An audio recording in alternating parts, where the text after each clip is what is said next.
Tere hommikust! Aitäh, et leidsid aega osalemaks Empowermenti kogemuslugude sarjas Juht on treener. Täna on minu külaliseks Andrus Hiiepuu Elisest ja temaga me räägime agiilsest organisatsiooni kultuurist ja kuidas see loob nagu konkurentsieelise. Aga ennem kui ma Andrusele annan sõna, siis ma ütlen nii palju, et kes on Empowerment ja mida me siis Empowermentis teeme. Empowerment on organisatsioon, mis aitab juhtidel treenida oma meeskondi, et nendel oleks võitja mõttelaad ja kõrge sooritusvõime. Nii et tere Andrus, et kutsusin siia jagama oma mõtteid agiilsest organisatsioonist ja sellest, et kuidas luua selline keskkond, et inimesed oleksid agiilselt, pidevalt otsiksid uusi võimalusi, kuidas kiiremini, paremini ja odavamalt jõuda soovitud eesmärkideni. Aga võib-olla sissejuhatuseks hakkaks sellest pihta, et natuke räägi endast, et kuidas sa praegusse rolli üldse jõudsid, et mis on olnud su teekond ja mis sind paelub Elises? Ja, tere hommikust kõigile headele vaatajatele. Ja suured tänud Empowermentile, et on võimalus siin olla ja vestelda ja mõtteid jagada. No, see teekond on olnud päris pikk, et ma arvan, sellist juhtimiskogemust on juba üle 30 aasta ja valdavalt kogu minu edenemine ongi olnud tegelikult telekommunikatsioonisektoris väga suures osas. Alates, kui me räägime Elisast, kus ma olen ka üsna pikalt olnud, siis alates turundusjuhi positsioonist kuni tänasest tegevjuhi positsioonini. Ja see on olnud selline põnev teekond. Väga tugev arenemine on selle aja jooksul toimunud, aga ütleme nii, et see keskkond on ka ülimalt põnev olnud, et mis on seda drive'inud. Ja tõesti nii see on siis, et viimased 3 aastat mul on olnud suurepärane võimalus nüüd siis ka juba juhtida ettevõtet kui tervikut. Meie tänase vestluse teema on iseenesest selline agiilne organisatsioon, aga võib-olla selleks, et ennem kui lähme organisatsiooni juurde, võib-olla paari sõnaga sellest, et kuidas sina mõtestad sellist sõna nagu agiilsus või mis on agiilne? No, kui me läheme otse tõlkesse, eks agiilsus on midagi siis sellist nagu paindlikku või väledat või nobedat. Kui me räägime agiilne organisatsioon, siis eesti keeles võib-olla ei olegi nagu tekkinud sellist head nimetust, võib-olla paindlik organisatsioon, aga ikkagi jäädakse nagu selle sõna agiilsuse juurde. Aga kui me läheme siis teemasse sügavamalt sisse, siis seal on muidugi hoopis rohkem värve ja toone ja erinevaid vaatenurke. Kui me saime kokku siin Äriplan 2025, siis sa olid just tulnud tagasi Stanfordist, et siis mul tekkis mõte, et peaks Andruse kutsuma küll, et võib-olla ta jagaks neid mõtteid ja ideid, et esiteks, et miks sa sinna Stanfordi üldse läksid ja mis sellist värsket hingamist sa sealt meile kaasa tõid? Ja, no Stanford on omaette nähtus, et maailma tippülikoolidest ja tõesti suvel oli võimalus olla seal paar kuud lausa ja olla ühel siis Stanfordi sellisel tipp või selline flagship koolitus, mis neil on ja mis nad läbi viivad, ülimalt rahvusvaheline, üle 60 erineva rahvuse, väga paarsada inimest, väga põnev programm, eelkõige keskenduti siis innovatsioonile, juhtimisele, strateegiale, aga ka sellised klassikalised finantsteemad ja turundusteemad, maailma tipp-professorid koos ja loomulikult ülimalt intensiivne. Ehk programm kestis hommikul kella 8 kuni õhtul kella 7, 11 tundi järjest, siis õhtusöök ja siis veel vabatahtlikud loengud, siis veel lugeda palju materjali ja nii need päevad läksid. Aga ma arvan, et võib-olla selline huvitav aspekt, mida välja tuua, selline mittekonventsionaalsem on see, et väga suur rõhk oli sellisel isiklikul heaolul, enesearengul, loovusel ja koostööl. Et see isiklik areng hakkas pihta juba sellisest füüsilisest arengust, et hommikul kell 5:30 oli äratus ja nii kuni lõpuni välja. Lähed trenni ja hommikune trenn oli siis valida, kas on siis jooks, bootcamp või siis jooga, siis on hommikusöök ja siis kõik läheb edasi. Aga siis vaimse arengu teel oli, ütleme nii, et iga nädal hakkas pihta meditatsiooniga. või siis selline mindfulness, selline 2000-aastane filosoofia ju tegelikult, kus siis või noh, ütleme nii, et peenem nimetus on tänapäeval sellele executive presence või siis selline juhi võimekus olla hetkes. Ja seda vedas meil üks 70-aastane hipi, kes nagu tegi siis nagu kogu selle seltskonnale väga kiirelt selgelt, et olete siin küll toredad kapitalistid, aga noh, elus on ka muid olulisi põhiväärtusi nagu inimlikkus ja hoolivus ja see oli selline kandev sõnum. Aga iga nädal lõppes näiteks sellega, et me pidime tegema siis rühmatööna või koostööna siis kujutama mingit etteantud teemat, mida selle nädala jooksul käsitleti mingi kunstivormina. Näiteks ma mäletan, et esimene nädal oli meie tiimile anti ülesandeks, oli tarneahela juhtimine ja me pidime seda kujutama skulptuurina teile ladudes seda siis Lego klotsidest ja pärast loomulikult pidime seda esitlema. Järgmine nädal oli mingi järgmine teema, kus me pidime luuletuse sellest kirjutama, siis oli mingi teema, mille puhul pidime lauamängu looma ja seda reaalselt pidid siis inimesed ka sellega saama mängida. Pidime siis mingil nädalal lausa mingi minutilise videoklipi tegema sellest kõigest. Ja võib-olla ainukene, kus me nagu, ja koostöö oli selline hästi oluline. Siis läbi põhimõte oli see, et sa võid olla üksikuna talent, aga kui sa ei suuda koostööd teha, sa oled pildilt maas. Ja võib-olla ainukene asi, kus me pidime nagu üksinda midagi tegema, oli päris viimasel päeval, kui nüüd selle loovuse juurde jääda, kus siis me pidime nagu ette kujutama seda, et me oleme nüüd oma karjääri kõige viimasel päeval, oleme seda siis nagu tähistamas, oleme kokku kutsunud kõik oma parimad sõbrad, töökaaslased ja sellel üritusel siis lausutatakse 3 toosti. Esimese toosti annab siis sinu parim eluaegne mentor, teise toosti teeb sinu parim sõber ja 3. toosti teeb siis sinu tütar või poeg. Ja siis sa pead kirjutama selle toosti nagu siis 1 minuti pikkuse, mida sa soovid, mida nad sinu kohta siis ütleksid, vaadates tagasi kogu sinu elule ja sinu karjäärile.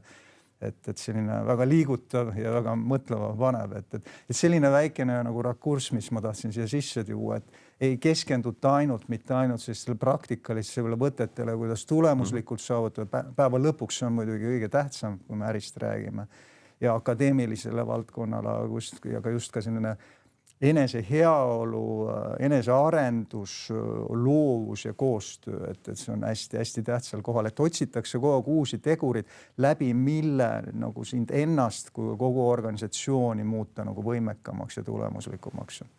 Hästi huvitav oli just see asi, et mis sa tõidki need toostid, et see ju iseenesest on ju sama asi, mida peavad täna tegema ju kõik juhid, et kui järgmist aastat ütleme, me peame eesmärgistama, mis me ju peaksime ka ära sõnastama, et mis on need 3 olulisemat toosti, mille puhul me oleksime järgmine aasta õnnelikud ja millega meid meeles peetakse ju. Või täpselt sama asi on ka, et jah, me peame vaatama 10 aasta perspektiivi, me peame 5 aasta ja aasta perspektiivi, et selles mõttes väga hea visioneerimisharjutus ja ma ütlen, et võib-olla see tihti ongi see, et eesmärk kujundab selle, kes sa oled, eesmärk teeb sulle ka õnnetunde, aga üks päev mul just üks inimene ütles, et tead, siis tekib tühi tunne, kui eesmärgi saavutad. Siis ma ütlesin temale vastu, et aga siis võib-olla jätsid järgmise eesmärgi liiga hilja sõnastamast. Et jõudsid sinna nagu keskea kriisi. Just. Okay. Ja teine pool, mis oli hästi huvitav sinu jutust, et jah, et me tegelesime võib-olla praktiliste asjadega, aga meil paluti seda nagu karbist viisi, mõtteviisiga enda jaoks teadvustada, siis niinimetatud seosed tekkisid nagu ütleme palju tugevamad või ka teistsugust tastingud võib-olla. Hästi huvitav selles mõttes meetod. Et järjekordselt, et juhid olge loovad, et ärge küsige selle kohta, et kuidas sul eelmine aasta nädal läks, vaid palun joonista pilt eelmisest nädalast ja kõige kaunimast sündmusest. Et okei. Ja küll, et hästi huvitav, võib-olla veel mõned sellised paar väärtuslikku asja, mis sa sealt Stanfordi kursuselt kaasa võtsid ja täna oled juba rakendanud oma igapäevast töösse. Ma arvan, et neid on palju, et üldiselt Stanford asub ju Palo Altos ja ta on siis kogu selle Silicon Valley epitsenter ja loomulikult nende leivanumbrid on ju, eks need tuntud metodoloogiad, design thinking ja lean startup ja need on ju kõik sealt alguse saanud.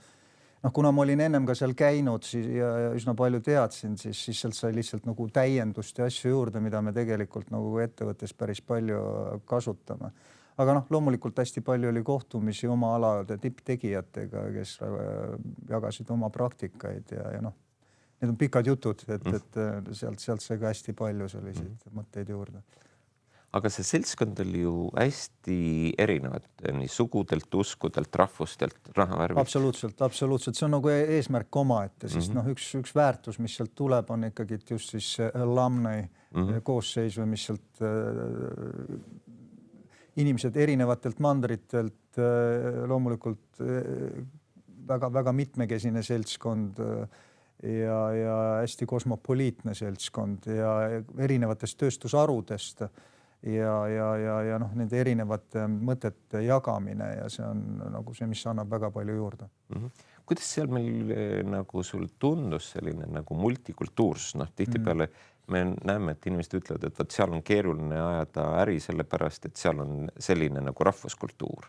Või hoopis on see asi, et ma tean, et tihtipeale just sellistes, kui tehakse selliseid hästi ütleme kultuurseid asju, siis ikkagi selle mängu reegliga öeldakse, et juht peab kujundama organisatsiooni kultuuri ja juhul, kui ta jätab selle tegemata, siis hakkavad rolli mängima rahvuslikud eripärad. Jah, ütleme selles mõttes ameeriklased on suhteliselt straightforward, ega loomulikult inimesed tulevad erinevatest keskkondadest ja tänapäeva sellises maailmas, kus on poliitilisi pingeid ju hästi palju, eks võiks ju eeldada, et on tabuteemasid, millest võib-olla mitte rääkida. Aga ütleme seal loomulikult ei mindud nagu sisse väga sügavuti teemadesse, aga kui näiteks Condoleezza Rice käis meil esinemas, kes oli siis Bushi ajal, eks riigisekretär, kes väga otseselt tõi välja, eks üldtuntud tegelikult Ameerika seisukohad, kuidas suhtub hiinlastesse või Hiina poliitikatesse või teistesse autoritaarsetesse režiimidesse ja seal oli ju tudengid või siis osalejad ju kõikidest nendest riikidest. Et see on selline võta või jäta, eks, et oma väärtustest nad ei tagane ja need tuuakse nagu väga selgelt välja, aga jah, nii kaua, kui sa nendes väärtustes püsid, siis ja selle teema ümber räägid, siis kõik on räägitav ja ei ole tabusid.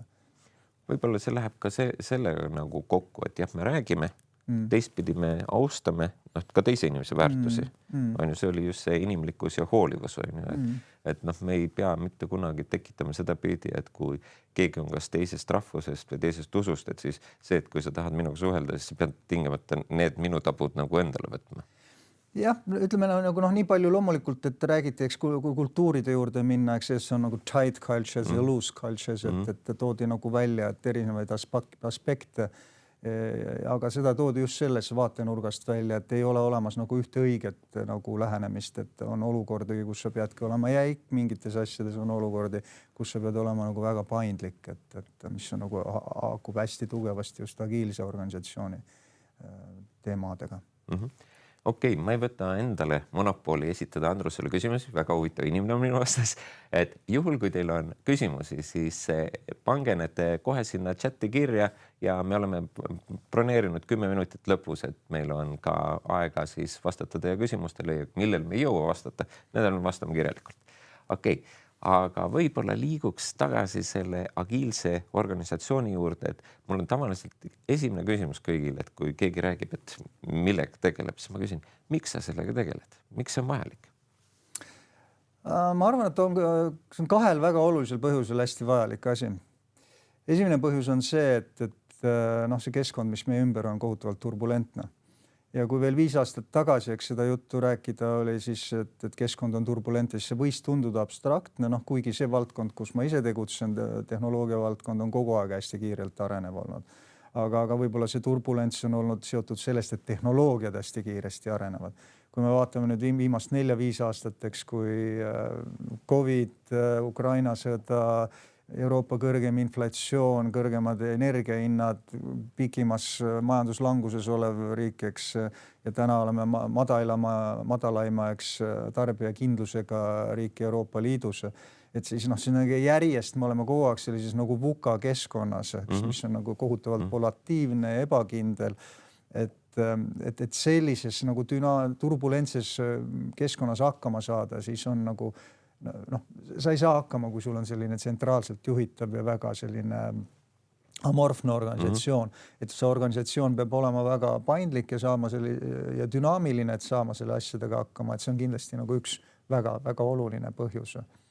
Ja teine põhjus on ka selline laiem, et kuidas üleüldse nagu ettevõtte tulemuslikkust kasvatada ja parendada. Ehk see, mis inimesi drive'ib, et mis on need väärtused ja neid ellu viima, et need on võib-olla sellised kaks väga-väga olulist tegurit, miks seda teha. Et väga oluline on see, et jah, need väärtused, mis drive'ivad inimesi, kui me vaatleme nagu traditsioonilise organisatsiooni, eks, siis räägitakse eelkõige sellistest nagu välistest motivaatoritest, kõvadest väärtustest, eks, et noh, see on nagu see vana hea piitsaprääniku temaatika, et mida parem tulemus, seda rohkem nutsu ja nii edasi. Et ka need kõvad väärtused peavad olema paigas või me nimetame neid baasväärtusteks, aga seal on väga olulisel kohal just sellised võimestavad väärtused, et tööl peab olema tähendus, tööl see peab pakkuma vabadust ja autonoomiat ja enese areng ja need on väga tähtsal kohal. Eks läbi selle inimeste drive'imine ja parema tulemuse saavutamine ja heade inimeste hoidmine. See on väga oluline põhjus, miks omada agiilset või liikuda selles suunas, et ka sinu organisatsioon oleks agiilsem ja paindlikum. Et ma sinu jutust siin aru, et kui hakata agiilset organisatsiooni ehitama, siis tuleb algul ehitada väga tugev vundament. Nii nagu sa ütlesid, need baasväärtused, tähendus, et tihtipeale, mida nimetaksegi selleks visiooni komplektiks, et kus meil sees ongi, et mis on ettevõtte missioon, mis on väärtused, kuhu me tahame koos jõuda, inimesed tahavad ju tähendust.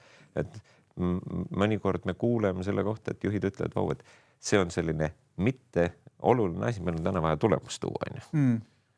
Aga sa just ütled, et kui me tahame luua selle autonoomsus, et inimesed on iseseisvad oma rolli piires, teevad ise otsuseid, siis peabki see alusplatvorm olema väga tugev.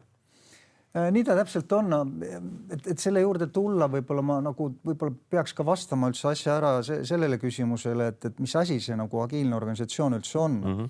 Ja noh, heal lapsel on mitu nime ja mitu seletust, eks, et võib-olla ma paar nagu sellist tooksin välja, et kui hästi lühidalt peaks nagu vastama, eks, siis ühel võimalikul moel, mis asi on nagu agiilne organisatsioon, siis see on organisatsioon, mis on üheaegselt nii dünaamiline kui ka stabiilne. Ja see võib tunduda esialgu nagu hästi vastuoluline, et nagu dünaamiline ja stabiilne. Tegelikult need on asjad, mis nagu hästi tugevasti ennast toetavad. Ehk ma ütleks nii, et dünaamika ilma stabiilsuseta on väga kiiresti kaosa. Et sul peab alati olema, millest nagu kinni hoida. Aga ja see kinni hoidmine on just see, millest sa rääkisid, need stabiilsed elemendid, eks see on siis see samane visioon, missioon, väärtused, aga just sellised nagu strateegiline kindlus ja sellised nagu muutumatu osa, mis vähemasti 4-5 aastaks, mis iga kuu ja iga päev ja aasta sul kogu aeg ei muutu, eks. Aga et võib-olla tuua ka mingeid näiteid, see stabiilsus ja dünaamika, et võib-olla paremini pildil püsida, siis kui võtaksime nii-öelda piltlikult X ja Y teel ja paneksime ühele dünaamiline ja teisele poole stabiilne, siis võiks tegelikult nagu ettevõtete maastikku jagada nagu laias laastus 4. Et ühed on nagu ettevõtted, mis on nagu nii-öelda nagu hästi-hästi dünaamilised, aga seal on nagu väga vähe stabiilsust. Ja need on klassikalised ettevõtted, on idufirmad, startupid, seal on kohutavalt või siis mis kohutavalt, suurepärast nagu dünaamikat, need on reeglina sellised väiksed, koherentsed seltskonnad, kus on vähe mingeid reegleid, norme, kus tõesti dünaamika on selline, et täna hommikul tekkis idee, lõunaks oli juba prototüüp tehtud ja peale lõunat mindi seda testima ja järgmine päev tehti juba järgmine iteratsioon. Ja see töötabki väga hästi ja seal ei olegi vaja mingeid väga suuri reegleid. Väljakutsed tekivad siis, kui nad skaleeruvad ja kui sa nüüd hakata asja nagu ellu või mis oleks vaja ka mingid stabiilsed elemente juba. Aga see probleem lahendatakse reeglina sellega, et tehakse exit, müüakse see kellegile maha ja siis minnakse järgmise idee juurde jälleks tekitatakse seda asja. Nüüd teine äärmus on siis nii-öelda nagu stabiilsed ettevõtted, aga vähe dünaamilised ettevõtted. mis ei tähenda, et need on halvad ettevõtted, aga noh, ütleme, sellised ettevõtted toimivad väga hästi keskkonnas, kus võib-olla ei ole sellist vukat või kus sa tõesti paned mingi strateegilise või asjad paika 4-5 aastaks, sa oled hästi stabiilne, sul on väga selged protsessid, asjad paigas, aga noh, probleem on selles, et kui nüüd keskkond hakkab muutuma, sa pead seda asja muutma, eks siis seda laeva on kohutavalt raske pöörata, eks see võtab aega, kõik on tehtav, aga ta võtab aega. Nüüd kolmas, millesse ma väga kinni ja segment on eks selline, mis ei ole ei dünaamiline ega stabiilne, noh, neid nimetatakse nii-öelda nagu lõksus olevateks ettevõteteks ja seal on, noh, sa pead tegema valiku, eks, et kas kukud mängust välja või siis ikkagi lähed edasi õiges suunas. Aga siis agiilne organisatsioon on jah just siis see, mis on üheaegselt, üritab olla nii stabiilne kui ka dünaamiline. Taas nagu see teatavad vastuolud, mis seal sees on, et ta võtab mõlemast maailmast olulisi elemente. Ja kui võib-olla tuua võib-olla selliseid nagu kujundeid või metafoore veel, et võib-olla nagu avardada seda mõtet, et siis, et kui me vaatame siis traditsioonilist ettevõteteks, mis on võib-olla kestnud nagu siis viimased 100-200 aastat, siis me kasutame kujundina reeglina sellist väljendit nagu masinavärk või kellavärk, noh, kus piltlikult öeldes inimesed on sellised mutrikesed või seibid või hammasrattad ja see on kui keskselt juhitav, kõik reglemendid ja protsessid ja kõik on paigas, kõik jääd ülelt alla ja nii edasi, siis selline agiilne organisatsiooni kujund võiks olla pigem selline elus organism. Et see on see, kus sul ikkagi igal sellel osal selles organismis on väga suur autonoomia, kus ei ole nii, et kõiki asju juhitakse ainult ühest punktist, et nad omavahel kõik asjad suhtlevad väga tugevasti, kommunikatsioon käib ja noh, mina nimetan seda sellisteks nagu võimestatud tiimide võrgustikuks. Et võib-olla see kuidagi aitab natukene nüüd avardada seda mõtet, mida me peame agiilse organisatsiooni all silmas. Väga hea. Ma just täna mõtlesin, et kingin sulle selle raamatu. Selles raamatus on niinimetatud 3. peatükk, Solve Stagility. See räägibki just sellisest organisatsioonist, mis ühtepidi on stabiilne ja teistpidi on agiilne, ehk uus sõna Stagility. No võt. Ja mis öeldakse seda pidi, et sellised organisatsioonid on teistest organisatsioonidest 3-4 korda tõhusamad ehk kiiremini arenevad ja ma usun natuke seda raamatut, selles mõttes selle raamatu koostamisel on intervjueeritud tänast 200 maailma parimat juhti. Nii ärisektorist kui avalikus sektorist. Nii et ju siis on mingi iva ja baas sellel agiilsel organisatsioonil sees, et juhid on näinud, et sellest saab nagu kasu. Ma pean tunnistama, et ma olen kuulnud sellest raamatust väga palju, ma veel ei ole jõudnud lugeda. No ma selle pärast võtsingi ka. Okei, aga väga hea. Esimene nagu teema on jah, et juhina ma saan rääkida, et miks see on nagu oluline ja kuidas see nagu toimib, aga hästi oluline, et see mäng läheks käima, peab toimuma sulke krõps, mida ma nimetan, et esiteks tuleb inimestega läbi arutada, miks me seda teeme ja teine asi tuleb igalt inimeselt saada ka tagasisida seda pidi, et kuidas sina sellest kasu saad või noh, mis väärtus see inimese jaoks loob, et meil on ju vaja seda autonoomsust, et kuidas sa seda oled saavutanud või kuidas seda teed või kuidas kujundad sellist nagu keskkonda? No seda võib-olla 3 hästi olulist elementi on siin juures, et esimene on see, et me oleme ettevõttes kirjeldanud väga selgelt oma inimeste jaoks ära, milline on meie tööandja väärtuspakkumine.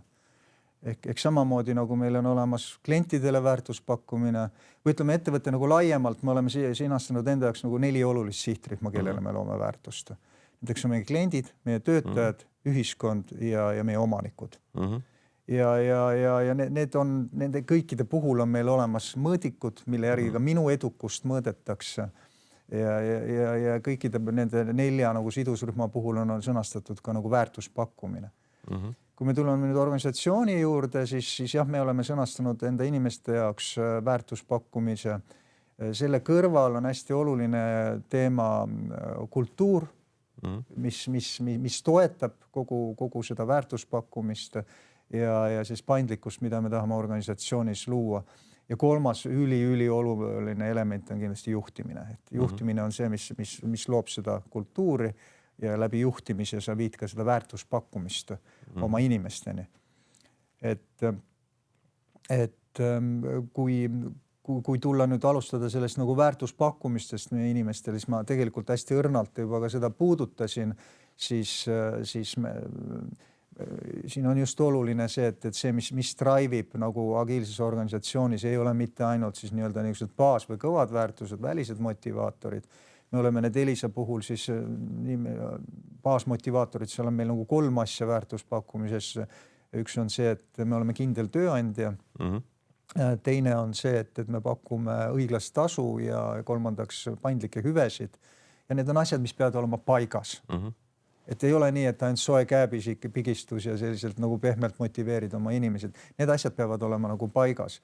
Aga noh, sellest ei piisa. See on see, kuidas nagu ilmselt 100 aastat on ettevõtteid nagu ongi ainult nagu peaaegu nende baasil nagu juhitud. Aga seal peal on siis need võimestavad väärtused ja seal on samamoodi, need on 3 asja. Need on meie puhul, et töö on põnev ja tähenduslik, mis Elisa puhul on selles mõttes ka hästi oluline, sest me oleme ju iseenesest elutähtsa teenuse pakkuja ja kõik need teenused, mida me pakume, lähevad tegelikult väga oluliselt mõjutavad kogu ühiskonda. Ja see läbi on meil ka väga oluline nagu inimesteni viia seda sõnumit, et me ei ole lihtsalt tugijaamade ehitajad või optikavedajad, vaid me nägime COVID ajal, et internet oli see, mis oli nagu nabanöör, mille küljes kogu ühiskond rippus, et inimesed said jätkata virtuaalselt tööl käimist ja arstiga suhelda ja lapsed koolis käia. Samamoodi ka kõik muud tegevused, mis meil on läbi IT-äri, millega me tegutseme, me loome digiturvalisemat ühiskonda ja me oleme ka meelelahutuse äris, mis võimaldab meil ka tegelikult edendada Eesti kultuuri. Ja me oleme Eesti suurimaid lavastuslike originaalsarjade tootjaid täna ja toetame just PÖF, mis lõppes nüüd 2 nädalat, oleme peasponsor seal. Et me loome seda tähendust nagu organisatsioonina, miks me olemas oleme ja loomulikult me tahame, et ka inimesed ise saaksid sisemiselt aru, et kuidas nende endi töö on tähenduslik, et see ei ole lihtsalt raha teenimine või mingi kivi seina tõstmine, vaid sa lood mingit suuremat pilti. Teine on kindlasti vabadus ja vastutus, mida me inimestele tahame pakkuda või selline autonoomia. Ja see on keskne tegelikult meie väärtuspakkumises. Ja 3. teema on isiklik areng või siis ettevõtte vaates pigem nagu arengust toetamine. Et me toetame. Ehk see on nagu see, millest kõik nagu hakkab või selline väärtuspakkumine. Aga nüüd et seda nagu tegelikult ka inimesteni viia, siis on 2 väga olulist elementi. See on kultuur ja see on see viis, kuidas me tahame, et meie inimesed juhiksid meie inimesi. Et sest ma võin hästi pikalt rääkida, aga jah, kultuur oli vist sinu esmane küsimus, kui ma mäletan. Kultuur on minu jaoks alati esmane küsimus, sest see on hästi huvitav, et kui ma räägin erinevate inimestega, siis ma küsin, et millega tegelikult kõik ütleb, me parandame kultuuris. Ma küsin, kuidas sa sõnastad ühe lausega ära, mis asi on kultuur? Et vaata, kui on palju lihtsam parandada asju, mida sa oskad kuidagi nagu öelda, et millest ta koosneb ja missugused on ta elemendid ja siis saab neid elemente parandada. Kuidas sina nagu defineeriksid kultuuri? Ja ma isegi võib-olla ei tahaks nagu hakata ühesse lausesse panema, et ChatGPT-s saab kindlasti 10 erinevat lauset selle kohta, et need väärtused ja normid ja mida me kanname ja nii edasi, aga ma arvan, see on hästi nagu abstraktsele tasandile.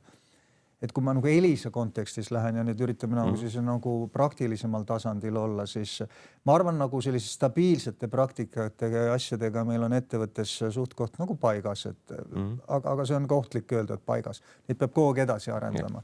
Et meil on ettevõttena väga selge visioon, missioon, meil on üles ehitatud strateegiaprotsess ja sellised strateegilised printsiibid, millega teie ettevõtte väga palju tegutseb, eks see, kuidas me seda ellu viime ja nagu see süsteemsus.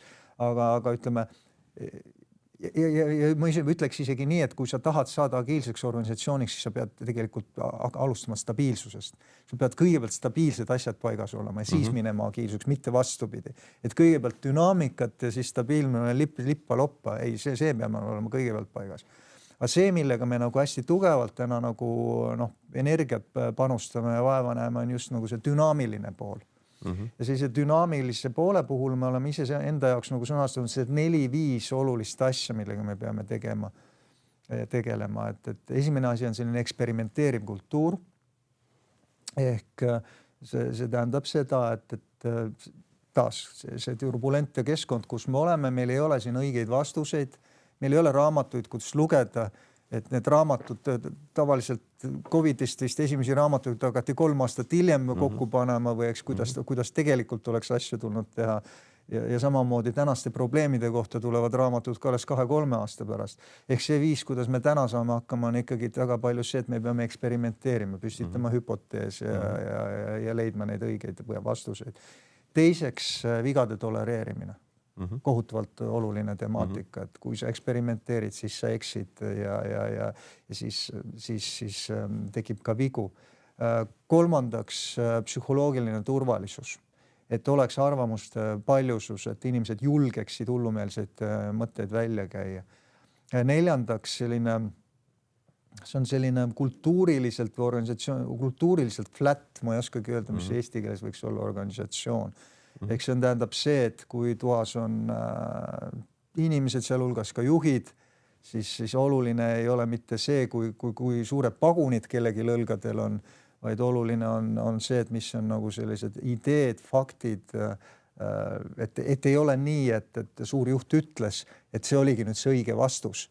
Et võib tunduda, et väga paljudes organisatsioonides on see, et juht tuli, ütles, nii jäigi, sealt enam edasi ei arendata. Aga kuidas tekiks selline kultuur, et me oleme sisuliselt diskussioonides ja ajurinnakutes kõik nagu võrdsel tasandil ja sparrame üksteist. Ja viies teema on kindlasti meie jaoks nagu selline koostöö, see, et käiks omavahel. Aga mida ma tahan siia juurde nagu kindlasti juurde nagu tuua on see, et sellise kultuuri juhtimine ja üldse organisatsiooni juhtimine on nagu paradokside nagu juhtimise kunst, et väga paljus, et see eksperimenteerimine ei ole lihtsalt nii, et tekkis idee, nüüd hakkab midagi nagu kõmmutama ja tegema, et see peab toimuma metoodiliselt. Ehk kõigepealt on ikkagi hüpotees, mis sa arvad, et see võiks olla, sa pead püstitama, eks, kuidas sa seda läbi viid, kuidas sa mõõdad selle hüpoteesi õnnestumist ja nii edasi. Samamoodi vigade tegemine, jah, me tolereerime vigasid, aga see ei tähenda, et võib teha vigu tahtlikult või sa võid teist või kolmandat, neljandat korda kolistada samas ämbris, sul on kohustus õppida nendest vigadest. Samamoodi on ka psühholoogiline turvalisus, et väga tihti arvatakse, et jaa, okei, selles organisatsioonis on nagu kõik lubatud või oma arvamust avaldada, aga Elises on 1000 inimest, et kui mul on oma arvamus, siis on veel olemas 999 inimest, kellel on veel oma arvamus olemas. Ehk iga arvamus ei saa aplausi, et jõuda sealeks lahendusteni, kus ei rünnata mitte inimesi, vaid ideesid ja mis päädib sellega, et tuleb austada väga palju teineteist ja seda kultuuri kasvatada. Ehk neid näiteid on palju, ehk see on nagu sellised kultuurilised elemendid, mida me üritame juurutada oma ettevõttes. Ja see on teekond. Me ei saa täna kindlasti öelda, et me oleme kohal. Kuulsin siis, mul tekkis süke idee, et järsku juhtimissüsteemi me peamegi käsitlema kui organisatsiooni kultuuri rakendamissüsteemi. Ja see on kindlasti üks teema väga oluline ja ütleme, asi hakkab pihta tippjuhtkonnast, et juhtkuju eeskuju on nagu kohutavalt oluline. Nii kaua, kui seda mina siin jutustan või mingi PowerPoint slaidi kuskil näitab, mitte midagi ei juhtu. Et seetõttu ma armastan ka nagu öelda, et see ei saa jääda ainult mindseti või mõtteviisi tasandile, see peab ka olema nagu teguviis. Jah, ma olen mitu korda see nädal nagu korranud sinu seda tuntud lauset, et mõtteviis on tore, aga seda peab kinnitama sinu tegevuisi. No just see, et see ei ole ainult nimisõna, vaid see on ka tegusõna.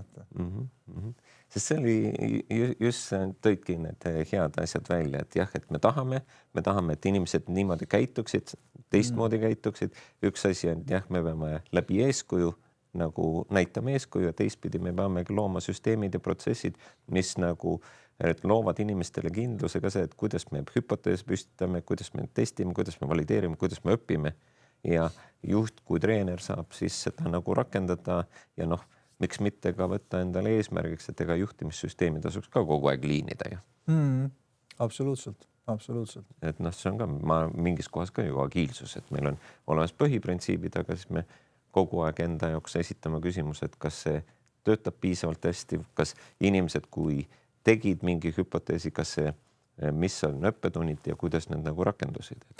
Jah, õppetundide puhul ongi see, et noh, see, mida me üritame ka just kultuurilises võtmes arendada, on just nagu retrokultuur, et noh, sa ei jõua kõikide asju kohta teha nagu retrosid või siis on siis retroperspektiivis vaadata tagasi, mis meil oli õppida mingist sellest asjast. Aga kõikidest suurematest asjadest ja suurematest projektidest on meil ikkagi tootus, et tehakse sellised retrod, nimetame lühidalt seda retrokoosolekuteks, kus siis tõesti võetakse kokku, mis läks hästi. Ehk siin on oluline on nagu rõhutada, et me ei peaks õppima mitte ainult vigadest, vaid ka õnnestumistest. Et tihtipeale õnnestumistest on oluliselt keerulisem õppida, et kui me õnnestusime, kuidas korrata seda sama õnnestumist, kohutavalt keeruline, et viga on võib-olla see, mida kõik märkavad ja on jube lihtne nagu vaadata sellesse asjasse. Aga ma olen nõus, juhtimisest hakkab nagu kõik pihta ja see on ka väga-väga oluline teema, millega me tegeleme. Sest jah, mõnikord on see, et püütakse kultuuri parandada ja siis nagu otsitakse seda pidi, aga võib-olla ongi just see, kus juht peab ise vaatama esimesena oma tööriistakasti ehk oma juhtimissüsteemi ja esitama küsimus, mis ma pean siin süsteemis parandama, et sellised käitumised, harjumused hakkaksid rakendama ju.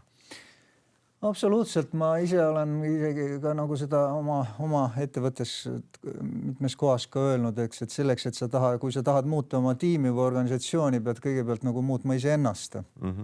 Ja iseenda muutmisest hakkab nagu väga paljus asi pihta.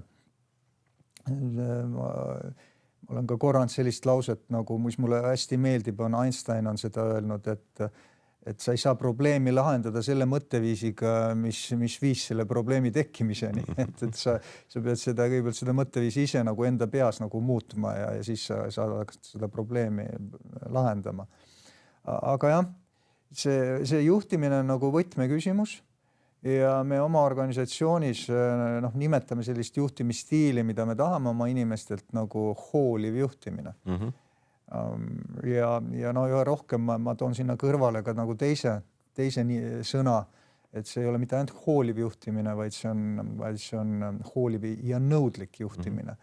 Et kui me räägime ainult hoolivast juhtimisest, et siis võib tunduda, et me siin räägime ainult nagu mingitest pehmodest, keda me tahame luua. Aga jah, hooliv juhtimine on tegelikult hästi keeruline juhtimine ja seda väga ühel lihtsal põhjusel, et mitte kuhugil ei ole kadunud kõrged tulemuslikkuse standardid. Et sa võid hoolivalt juhtida oma inimesi nii, et kõik on nagu kohutavalt rahul, saad mingites ettevõtte uuringutes väga kõrgeid hindeid, aga see, mida ei ole, on tulemuslikkus. Ja nüüd on see, et kuidas need kaks asja nagu kokku viia ja see puhul ka mina just rõhutan, et sa pead nagu kokku viima jälle kaks vastuoludist asja paradoksaalselt, see on nagu hoolivus ja nõudlikkus. Ja see nõudlikkus hakkab just sellest pihta, et sa hakkab pihta eesmärkide seadmisest.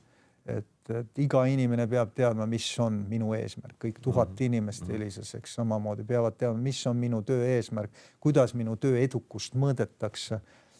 Kohustus on seda eesmärki jaotada väiksemateks tükkideks ja seda teekonda. See on nagu hästi palju sellise nõudlikkuse elemendiga seotud. Aga hoolivuse element on siis tõesti see, et juhid ei pea olema need, kes ütlevad ette, kuidas asju peab tegema.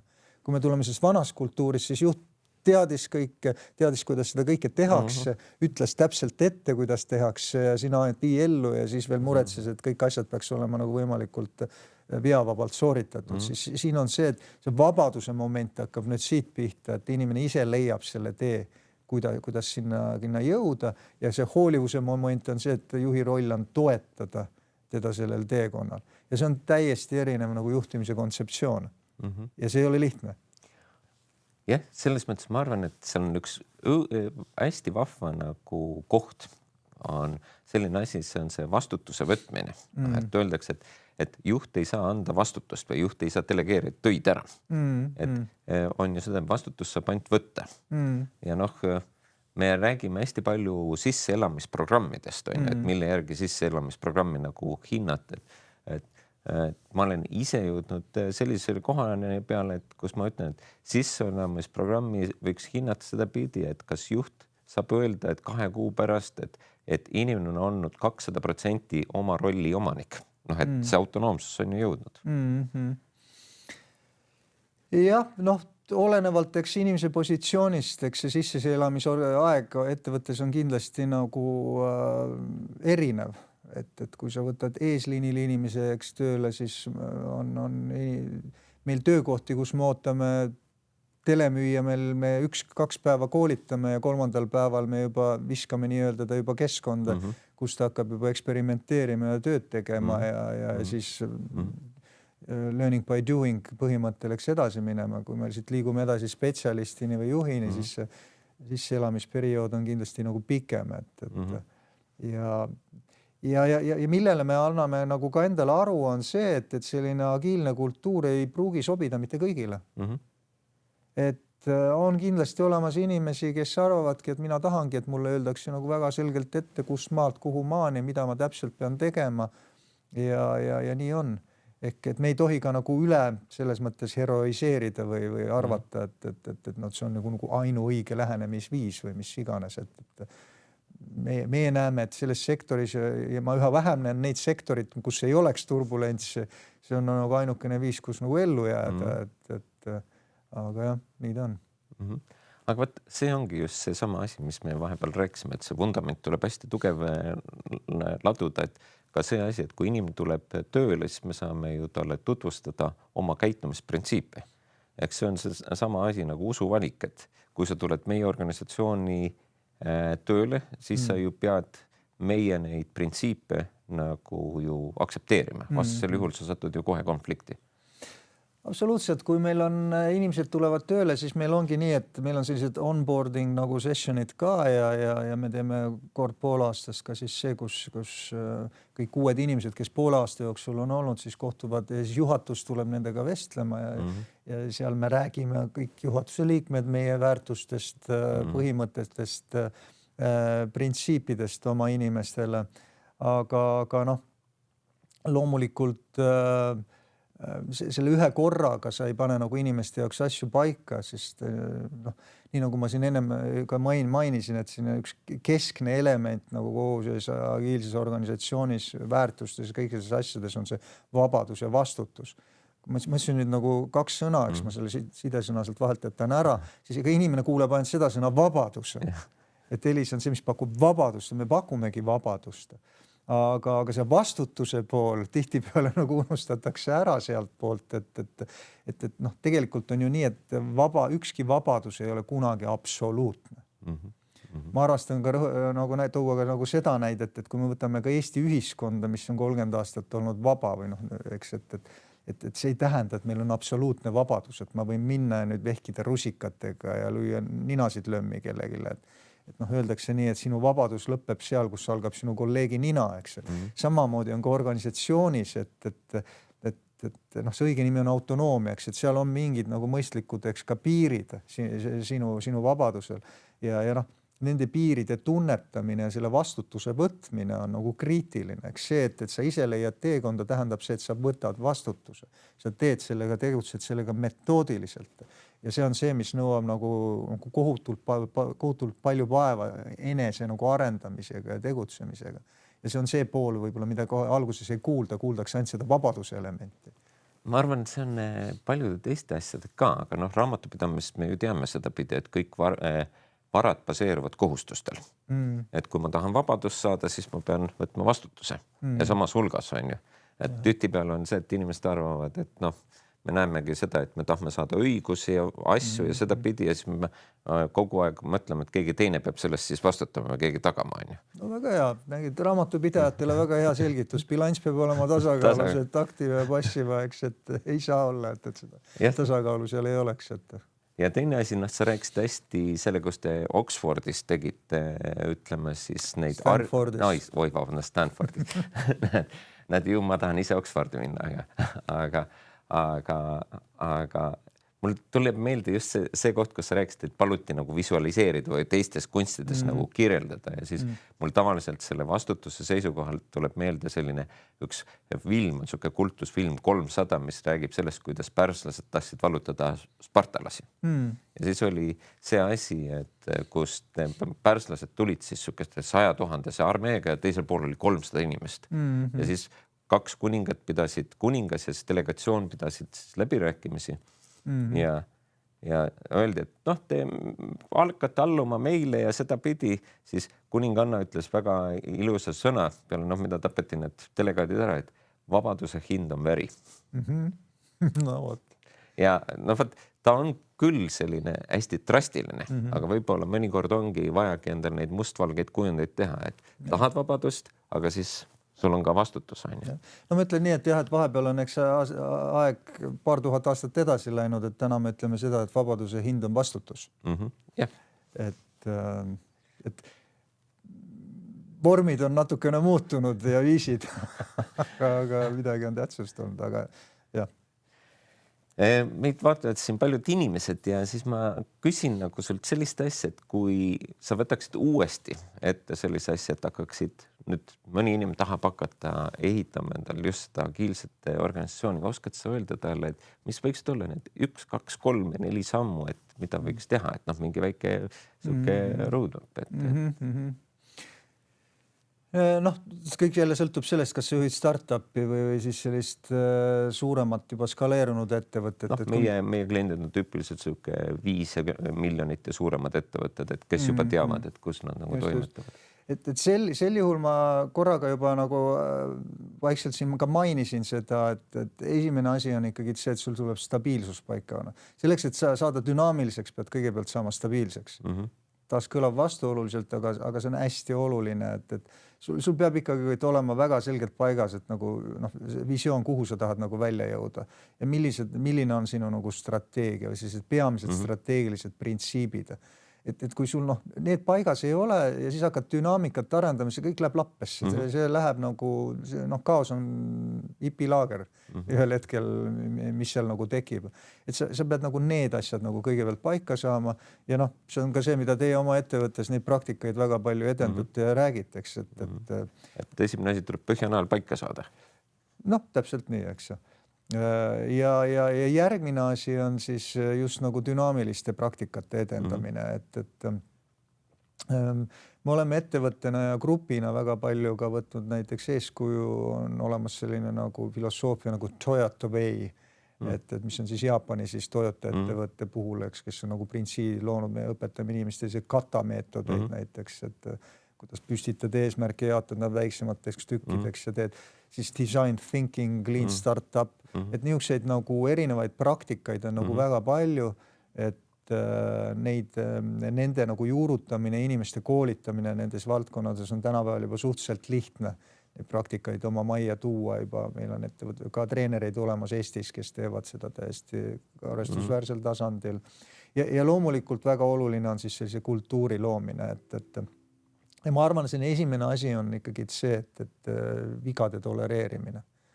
Et kui seda ei ole, ehk nii kui keegi teeb mingi jama kuskil ja sellega kaasneb karistus, siis sa võid igasuguseid koolitusi teha oma ettevõttes ja treenida oma inimesi, aga need inimesed on väga tänulikud nende treeningute eest, aga ühel hetkel nad lahkuvad su ettevõttest ja jätkavad nende teadmistega kuskil teises ettevõttes, kus tolereeritakse vigu ja on teistsugune kultuur. Et need 3 asja, stabiilsus, dünaamilised praktikad ja siis sellise nagu esimeste selliste kultuuri algete loomine. Kui huvitav, jah, mul just seda viimast asja kuuldes ongi, et ma mäletan et tänane IBM-i juht, ennem ta oli siin Red Hati juht, siis ta ütles, et juhul kui juht oma käitumisega eksib kultuuri vastu, nende baaspõhimõtete vastu. See tähendab, et ta viib organisatsiooni mängus kohe 3 kuud tagasi. Ta ei ole väiksemat hinda seal. Eks see oli see sama asi, et kus me ütleme inimestele, et testige, eksige ja siis ütleme, et karistame. Või on see, et ütleme, et testige, et see, aga ütleme ka õppige. Ehk siis on see sama asi, mis sa ütlesid, et teil on need retro küsimused, kus tingimata, mis sa pead läbi tegema ja ka endal vastama, et mis ma võtan sealt kasutusele. Paar kuud tagasi istus sinu tooli peal Priit Lilleväli Combat Redis ja iseenesest armee taktikalistes üksustes, nad teevad seda harjutust peale igat niinimetatud harjutust ja operatsiooni. Ja seal on selline väga nagu praktika, mida nimetada after action review. Ja esimene lause, mis meeskonnas ringis teevad, kõik peavad ütlema, et mis läks hästi, aga seda nad peavad ütlema teiste kohta. Mis ma panin tähele, et sa tegid hästi. Siis, kus failisid, see on koht, kus nad peavad rääkima, millega mina failisin. Ja viimane liigutus on see, et kuulnud need mõlemad pooled ära, siis kõik ütlevad, mis mina teen järgmine kord teisiti. Mida ma õppisin sellest? Jah, õppisin ja mis ma teen teisiti. Nii nagu sa ütlesid, mitte ainult mõtteviis ei tohi muutuda, vaid ka sellel peab järgima teguviis. Väga oluline metoodika või selline lähenemisviis, väga jagan seda. Et see on... Aga ma arvan, meie tänase vestluse aeg on läbi. Ma ei tea, kas meil ka küsimusi tuli. Meil on küsimused olemas. Nii.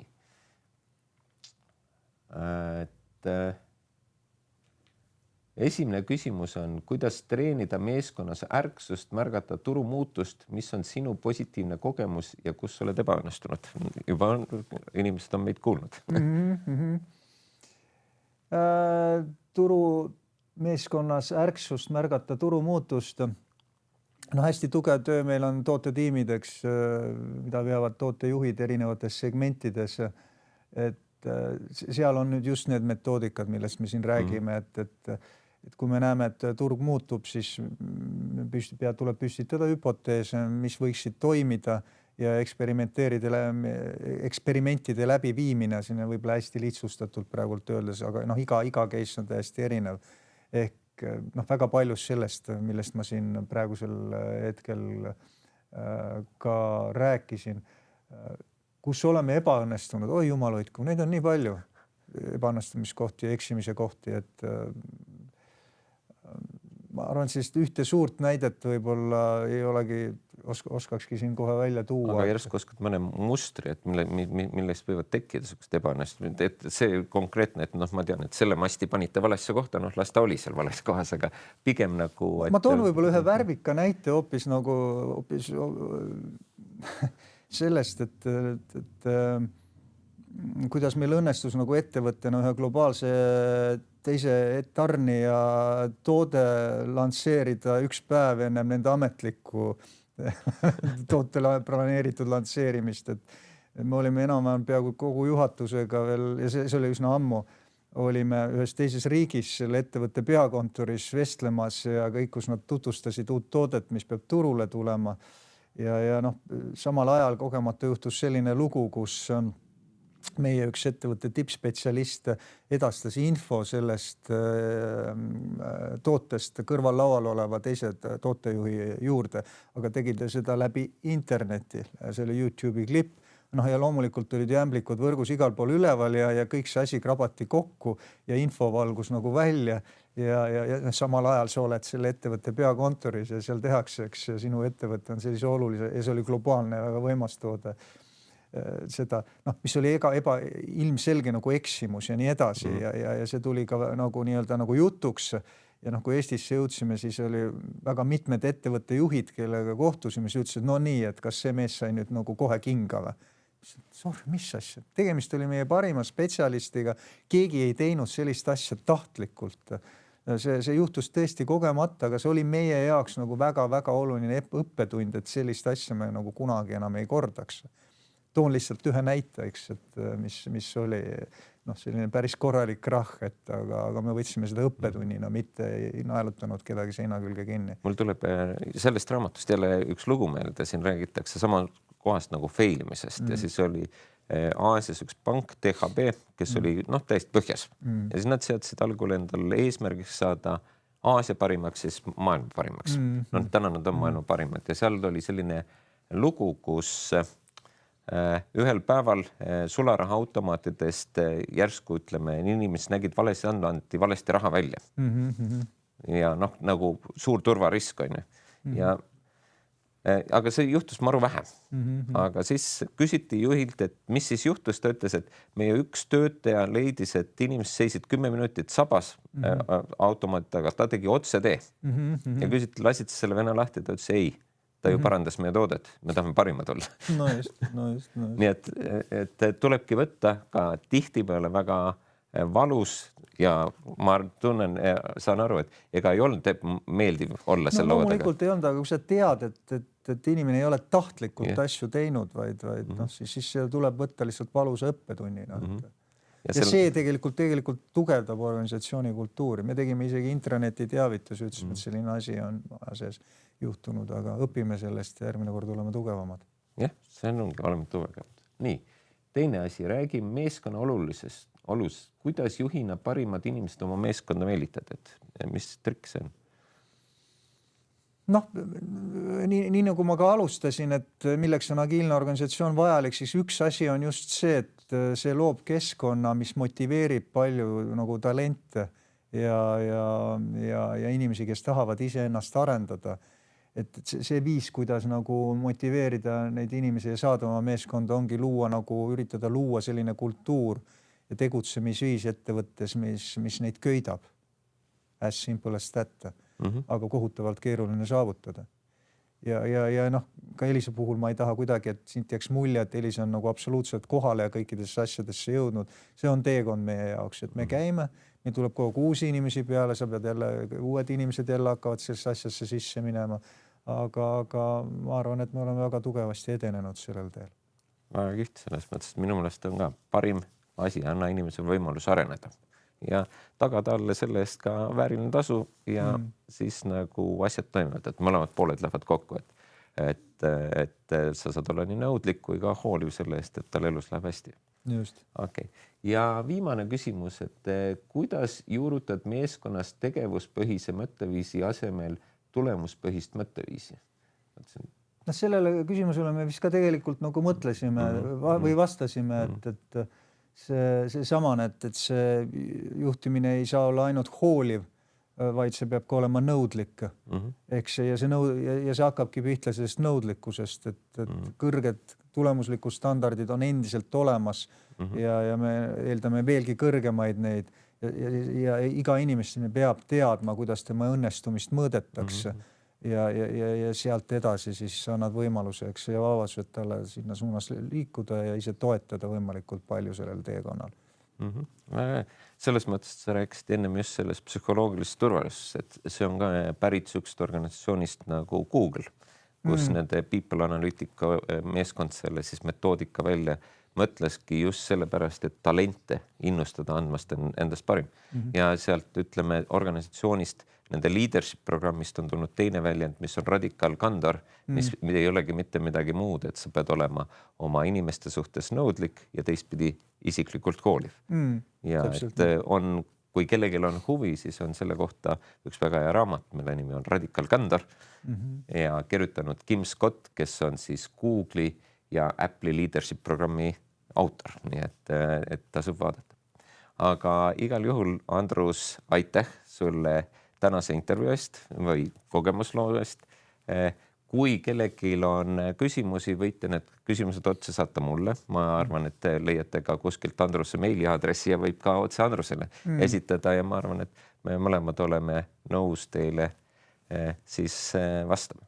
Ja üks asi veel, et kõigile, kes te tahate alustada Stabilitist, et ma soovitan sellist asja, et Empowermenti kodulehelt on võimalik alla laadida selline töövorm, mille nimi on One Page Strategy Plan, kus te saate just selle oma stabiilse osa ära kirjeldada, avastada, mis on seal vaja parandada ja millest saate siis määratleda ära, et mis on need asjad, mis on vaja teha selle jaoks, et luua agiilne organisatsioon. Aitäh veel kord Andrus sulle ja nii nagu ikka tasuks hulk teadmisi, mis ma arvan, et sa läbi praktika muudad kogemuseks. Suured tänud ja suured tänud kõikidele kuulajatele ja vaatajatele.